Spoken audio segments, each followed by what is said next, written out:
Hello friends, ಎಲ್ರಿಗೂ ನಮಸ್ಕಾರ. ಮೈ kitchen ರೆಸಿಪೀಸ್ಗೆ ನಿಮ್ಮೆಲ್ಲರಿಗೂ ಸ್ವಾಗತ ಸುಸ್ವಾಗತ. ಇವತ್ತು ನಾನು ನಿಮ್ಮ ಜೊತೆ ಶೇರ್ ಮಾಡುವಂತಹ ರೆಸಿಪಿ ಬಂದು ಹಸಿ ಅಲಸಂದೆ ಕಾಳ್ದು ಬಸ್ಸಾರು. ಸೊ ಇದು ಇವತ್ತಿನ ಬಸ್ಸಾರು. ಲಾಸ್ಟ್ ಟೈಮ್ ತೊಗರಿ ಬೇಳೆದು ಬಸ್ಸಾರು ಮಾಡಿದ್ನಲ್ಲ, ಮೆಥಡ್ ಎಲ್ಲ ಸೇಮ್ ಅದೇ ಥರ ಇದೆ, ಆದರೆ ಸ್ವಲ್ಪ ಚೇಂಜ್ ಅಷ್ಟೇ. ಸೊ ಬನ್ನಿ ನೋಡೋಣ ಹೆಂಗೆ ಮಾಡೋದು ಅಂತ. ಈಗ ಇಲ್ಲಿ ಕಾಳು ತಗೊಂಡಿದ್ದೀನಿ. ಇದು ಅರ್ಧ ಕೆ ಜಿಗಿಂತ ಜಾಸ್ತಿ ಇದೆ, 1 ಕೆ ಜಿಗಿಂತ ಕಡಿಮೆ ಇದೆ. ಸೊ ಈ ಕಾಳನ್ನು ಆಲ್ರೆಡಿ ನಾನು ಎಲ್ಲ ಬಿಡಿಸಿಟ್ಕೊಂಡಿದ್ದೀನಿ ಸಿಪ್ಪೆ ಸುಲಿದು. ಈಗ ಒಂದು 3 ಸಲ ತೊಳೆದು ಡೈರೆಕ್ಟ್ ಒಂದು ಪಾತ್ರೆಗೆ ಹಾಕಿ ನೀರು ಕುಡಿಯೋ ಗ್ಲಾಸಲ್ಲಿ 6 ಗ್ಲಾಸ್ ನೀರು ಹಾಕಿದ್ದೀನಿ. ಸೊ ಸ್ಟವ್ ಆನ್ ಮಾಡಿ ಒಲೆ ಮೇಲೆ ಇಟ್ಟಿದ್ದನ್ನು ಇದು ಬಿಸಿನೀರು ಕಾಸಿನೂ ಕಾಳು ತೊಳೆದು ಹಾಕ್ಬೋದು. ನಾನು ತಣ್ಣೀರಿಗೇ ಡೈರೆಕ್ಟ್ ಕಾಳು ಹಾಕಿ ಬೇಯಿಸೋಕ್ಕಿಟ್ಟಿದ್ದೀನಿ. ಸೊ ಎಕ್ಸಾಕ್ಟ್ 20 ನಿಮಿಷ ಬೇಯಿಸಿದ್ದೀನಿ ನಾನು. ಇದು ನಾಟಿ ಕಾಳು ಸ್ವಲ್ಪ ಬೇಯೋಕ್ಕೆ ಟೈಮ್ ಜಾಸ್ತಿ ತಗೊಳುತ್ತೆ. ಹೈಬ್ರಿಡ್ ಕಾಳಾದರೆ ಬೇಗ ಬೆಂದೋಗುತ್ತೆ. ಸೊ ನೋಡ್ತಿದ್ದೀರಲ್ಲ, ಇದು ಇವಾಗ ಹೆಂಗೆ ಬೆಂದಿದೆ. ಈಚ್ಕಿದ್ರೆ ಬೇಗನೆ ಈ ಥರ ಆದರೆ ಬೆಂದಿದೆ ಅಂತ ಅರ್ಥ. ಸೊ ಇನ್ನೂ ಬೆಂದಿಲ್ಲ ಅಂದರೆ ಇನ್ನೊಂದು 2-3 ನಿಮಿಷ ಬೇಯಿಸ್ಕೊಳ್ಳಿ. ಕುಕ್ಕರಲ್ಲಾದರೆ 1-2 ವಿಷಲ್ ಕೂಗಿಸಿದ್ರೆ ಸಾಕಾಗುತ್ತೆ ಅನಿಸುತ್ತೆ. ನಾನು ಕುಕ್ಕರ್ ಜಾಸ್ತಿ ಯೂಸ್ ಮಾಡಲ್ಲ. ಸೊ ಇವಾಗ ಇನ್ನೊಂದು ಚಿಕ್ಕ ಪಾತ್ರೆ ತಗೊಂಡು ಈ ಹೆಸರನ್ನೆಲ್ಲ ಬಸ್ತಿದ್ದೀನಿ. ಪ್ಲೇಟ್ ಮುಚ್ಚಿ ಬಸಿಬೇಕು, ಒಂದು ಹನಿನೂ ನೀರಿಲ್ಲದೆ. ಸೊ ಕಾಳಲ್ಲಿ ಹೆಸರು ಸಿಗಬಾರ್ದು. ಸೊ ಇವಾಗ ಸಾಂಬಾರು ಮಾಡೋಕ್ಕೆ ಒಂದು ಬಾಣಲೆಗೆ ಎಕ್ಸಾಕ್ಟ್ 8 ಮೆಣಸಿನ್ಕಾಯಿ ತೊಗೊಂಡಿದ್ದೀನಿ. ಇದು ಸ್ವಲ್ಪ ಖಾರ ಇದೆ ಮೆಣಸಿನ್ಕಾಯಿ. ನೀವು ಖಾರ ಇರೋದು ಮೆಣಸಿನ್ಕಾಯಿ ನೋಡಿ ಸ್ವಲ್ಪ ಹಾಕ್ಕೊಳ್ಳಿ. ಇದು 8 ಮೆಣಸಿನ್ಕಾಯಿ ಇದನ್ನು ಕಟ್ ಮಾಡಿ ಪೀಸಸ್ ಮಾಡಿ ಹಾಕಿ ಇದನ್ನು ಚೆನ್ನಾಗಿ ಹುರಿತಾ ಇದ್ದೀನಿ, ಈ ಬ್ರೌನ್ ಕಲರ್ ಆಗೋ ತನಕ. ಸೊ ಹುರಿದು ಲಾಸ್ಟ್ ತೊಗರಿಬೇಳೆ ಬಸ್ಸಾರಲ್ಲಿ ನಾನು ಎಣ್ಣೆ ಹಾಕಿ ಹುರಿದಿದ್ದೀನಿ. ಸೊ ಇದಕ್ಕೆ ಎಣ್ಣೆ ಹಾಕಿಲ್ಲ, ಹಾಗೆ ಹುರಿತಿದ್ದೀನಿ. ಇದು ಹೆಂಗೆ ಅಂದರೆ ಅವಾಗೆಲ್ಲ ಒಲೆಯಲ್ಲಿ ಕೆಂಡದಲ್ಲಿ ಹಾಕಿ ಸುಡ್ತಿದ್ರು ಹಸಿಮೆಣಸಿನ್ಕಾಯಿ ಮತ್ತು ಬೆಳ್ಳುಳ್ಳಿ ಈರುಳ್ಳಿನ. ಸೊ ಅದೇ ಥರ ನಾನು ಇದನ್ನು ಹಂಗೆ ಡ್ರೈ ಆಗಿ ಎಣ್ಣೆ ಹಾಕ್ದಿರ ಹುರಿತಿದ್ದೀನಿ.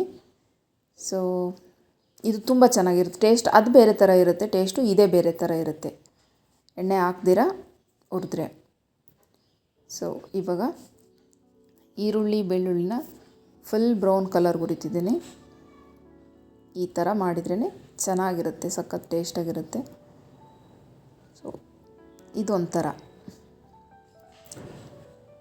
ಇವಾಗ ಇದನ್ನೆಲ್ಲ ಪ್ಲೇಟಿಗೆ ಹಾಕ್ಕೊಂಡು ಈ ಥರ ಹುರಿಬೇಕು. ಎಕ್ಸಾಕ್ಟ್ಲಿ 3 ಬೆಳ್ಳುಳ್ಳಿ 2 ನೀರುಳ್ಳಿ ಹಾಕಿದ್ದೀನಿ ನಾನು. ಸೊ ಇವಾಗ ಇದನ್ನು ಒಂದು ಮಿಕ್ಸಿ ಜಾರ್ಗೆ ಹಾಕ್ಕೊಳ್ತಿದ್ದೀನೆಲ್ಲ ಸಾಂಬಾರಿಗೆ ರುಬ್ಕೊಳ್ಳೋಕ್ಕೆ ಅಂತ. ಈ ಮೆಣಸಿನ್ಕಾಯಿ ಹುರಿದಿರೋದು ಮತ್ತು ಈರುಳ್ಳಿ ಬೆಳ್ಳುಳ್ಳಿನ ಹಾಕ್ಕೊಂಡು ಸ್ವಲ್ಪ ಹುಣಸೆ ಹಣ್ಣು, ನಾನು ಸ್ವಲ್ಪ ಕೊತ್ತಂಬರಿ ಸೊಪ್ಪು ಹಾಕಿ 2 ಸ್ಪೂನ್ ಜೀರಿಗೆ ಹಾಕಿದ್ದೀನಿ, 2 ಫುಲ್ ಸ್ಪೂನು. ಸ್ವಲ್ಪ ಕಾಯಿ, ನಾನು ಕಾಯಿ ಅಳತೆ ತೋರಿಸ್ತಿದ್ದೀನಲ್ಲ, ಇಷ್ಟು ಕಾಯಿ ಹಾಕಿದರೆ ಸಾಕಾಗುತ್ತೆ. ನಾನು ಯಾವಾಗಲೂ 4 ಜನಕ್ಕೆ ಮಾಡ್ತೀನಿ ಈ ಸಾಂಬಾರನ್ನ. 2 ಟೈಮ್ ಊಟ ಮಾಡ್ಬೋದು. ಸ್ವಲ್ಪ ಕಾಳು ಹಾಕ್ತಿದ್ದೀನಿ ಬೇಯಿಸಿರೋದು, ಏಕೆಂದರೆ ಇದು ಹೆಸರು ಸ್ವಲ್ಪ ನೀರಾಗಿರುತ್ತೆ, ಹಸಿ ಕಾಳಲ್ಲ ಅದಕ್ಕೆ. ಒಣಗಿರೋ ಕಾಳಾದರೆ ಹೆಸರು ಗಟ್ಟಿಗೆ ಬರುತ್ತೆ. ಸೊ ಯಾವಾಗಲೂ 4 ಜನಕ್ಕೆ ಮಾಡ್ತೀನಿ ನಾನು. ಇದನ್ನು 2 ಟೈಮ್ ಊಟ ಮಾಡ್ಬೋದು. ಬೆಳಿಗ್ಗೆ 4 ಜನ ಊಟ ಮಾಡಿ, ಮಧ್ಯಾಹ್ನನೂ 4 ಜನ ಊಟ ಮಾಡ್ಬೋದು. ಸೊ ಇವಾಗ ಸಾಂಬಾರಿಗೆ ಒಂದು ಪಾತ್ರೆ ಇಟ್ಟು ಸ್ವಲ್ಪ ಎಣ್ಣೆ ಹಾಕಿ, ಸಾಸಿವೆ, ಸ್ವಲ್ಪ ಕರಿಬೇವಿನ ಸೊಪ್ಪು, 2 ಈರುಳ್ಳಿ ಹಾಕಿ, ಈರುಳ್ಳಿ ಫ್ರೈ ಆದ ನಂತರ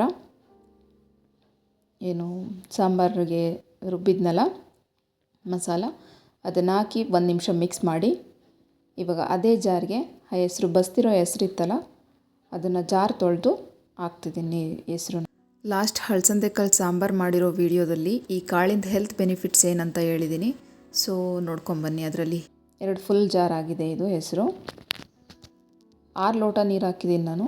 ಸೊ ಹೆಸರು ಜಾಸ್ತಿ ನೀರು ಹಾಕಿ ಹೆಸರು ಚೆಲ್ಲಲೂಬಾರ್ದು, ಕಡಿಮೆ ಹಾಕಿ ಸಾಂಬಾರಿಗೆ ಕಡಿಮೆ ಹೆಸರಾಗೋ ಥರನೂ ಮಾಡಬಾರ್ದು. ಎಕ್ಸಾಕ್ಟ್ 6 ಲೋಟ ಹಾಕಿದ್ದೀನಿ ನಾನು.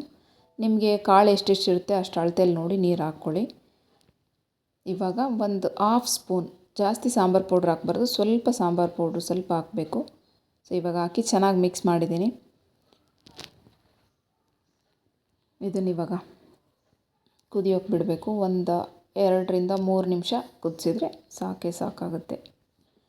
ಇವಾಗ ನೆಕ್ಸ್ಟ್ ಸಾಂಬಾರು ಇಳಿಸಿ ಕಾಳಿಗೆ ಒಗ್ಗರಣೆಗೆ ಒಂದು ಬಾಣಲೆ ಇಟ್ಟು ಸ್ವಲ್ಪ ಎಣ್ಣೆ ಹಾಕಿ, ಸ್ವಲ್ಪ ಸಾಸಿವೆ, ಸ್ವಲ್ಪ ಕರಿಬೇವಿನ ಸೊಪ್ಪು ಹಾಕಿ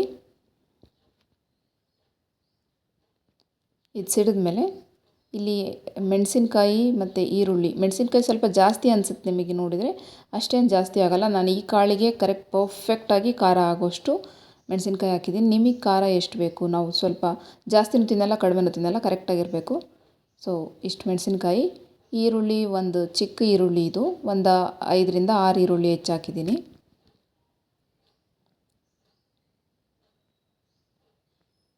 ಸೊ ಉಪ್ಪನ್ನ ನಾವು ಹೆಸರಿಗೆ ಮೊದಲಿಗೆ ಕಾಳು ಬೇಯಿಸಬೇಕಾದ್ರೆ 2 ಸ್ಪೂನ್ ಹಾಕಿದ್ದೆ ನಾನು. ಇಲ್ಲಿ ಸಾಂಬಾರಿಗೆ ನಾನು ಸಾಂಬಾರು ಮಾಡುವಾಗ ಎಕ್ಸ್ಟ್ರಾ ಉಪ್ಪು ಸೇರಿಸಿಲ್ಲ. ಇಲ್ಲಿ ಈ ಒಗ್ಗರಣೆಗೆ ಮಾತ್ರ, ಒಗ್ಗರಣೆಗೆ ಹತ್ತಲಿ, ಆ ಕಾಳಿಗೆ ಉಪ್ಪಾಗಿದೆ, ಒಗ್ಗರಣೆಗೆ ಹತ್ತಲಿ ಅಂತ ಸ್ವಲ್ಪನೇ ಉಪ್ಪು ಹಾಕಿದ್ದೀನಿ ಅಷ್ಟೇ. ಸೊ ಇಲ್ಲಿ ಲಾಸ್ಟ್ ಈರುಳ್ಳಿ ಎಲ್ಲ ಚೆನ್ನಾಗಿ ಫ್ರೈ ಆದಮೇಲೆ ತೆಂಗಿನ ತುರಿ ಹಾಕಿ ಇವಾಗ ಮಿಕ್ಸ್ ಮಾಡಿದ್ದೀನಿ. ಇದನ್ನು ಚೆನ್ನಾಗಿ ಮಿಕ್ಸ್ ಮಾಡಿ ಇವಾಗ ಕಾಳು ಸೇರಿಸಿದ್ರೆ ಇದು ರೆಡಿ ಆಗೋಯಿತು ಕಾಳು. ಇದಂತೂ ತುಂಬ ಚೆನ್ನಾಗಿರುತ್ತೆ, ಎಷ್ಟು ತಿಂದರೂ ಇನ್ನೂ ತಿನ್ನಬೇಕಂತಲೇ ಅನಿಸುತ್ತೆ, ಅಷ್ಟು ರುಚಿಯಾಗಿರುತ್ತೆ ಈ ಥರ ಮಾಡಿದರೆ. ಇದಕ್ಕೆ ಕಡಲೆ ಬೀಜದ ಪೌಡ್ರನ್ನು ಹಾಕ್ಬೋದು. ಇದು ಹಸಿ ಕಾಳಲ್ಲ, ಇದೇ ಟೇಸ್ಟಾಗಿರುತ್ತೆ. ಸೊ ಒಣಗಿರೋ ಕಾಳಾದರೆ ಅದಕ್ಕೆ ಕಡಲೆ ಬೀಜದ ಪೌಡ್ರ್ ಹಾಕಿದರೆ, ಅಂದರೆ ಶೇಂಗಾ ಬೀಜದ ಪೌಡ್ರು ಹಾಕಿದರೆ ತುಂಬ ಚೆನ್ನಾಗಿರುತ್ತೆ. ಸೊ ಇದು ಹಸಿ ಕಾಳು ಆಗಿರೋದ್ರಿಂದ ಇದು ಏನು ಶೇಂಗಾ ಬೀಜದ ಪೌಡ್ರ್ ಹಾಕೋ ಅವಶ್ಯಕತೆ ಏನಿಲ್ಲ. ಸೊ ನೋಡಿದ್ರಲ್ಲ ಫ್ರೆಂಡ್ಸ್, ಬಸ್ಸಾರು ಮಾಡೋದು ಹೆಂಗೆ ಹಸಿ ಕಾಳ್ದು ಅಂತ. ಇದಂತೂ ಭಾಳ ಚೆನ್ನಾಗಿತ್ತು.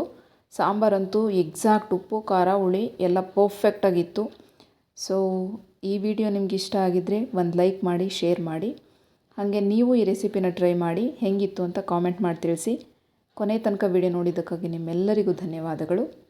ನೆಕ್ಸ್ಟ್ ವಿಡಿಯೋಲಿ ಹೊಸ ರೆಸಿಪಿ ಜೊತೆ ಬರ್ತೀನಿ. ಅಲ್ಲಿವರೆಗೂ ಎಲ್ರಿಗೂ ಬಾಯ್ ಬಾಯ್.